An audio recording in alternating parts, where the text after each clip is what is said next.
সুখের আগে আল্লাহ বান্দার তিনটি পরীক্ষা নেন।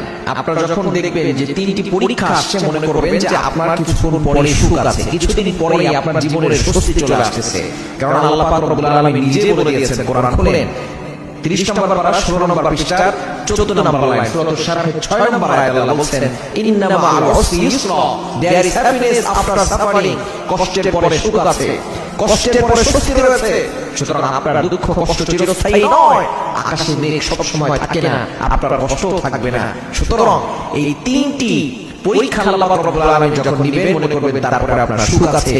এই সুখ দেওয়ার আগে আল্লাহ তাআলা তিনটি পরীক্ষা নেন। এক নম্বর হচ্ছে ধৈর্যের পরীক্ষা। আল্লাহ তাআলা আপনাকে দেখতে চান যে আপনি ধৈর্য ধারণ করতে পারেন কিনা, আপনি ভেঙে পড়েন কিনা, আপনি আল্লাহর উপর ভরসা করেন কিনা। এজন্য আল্লাহ তাআলা ধৈর্যের পরীক্ষা নেন।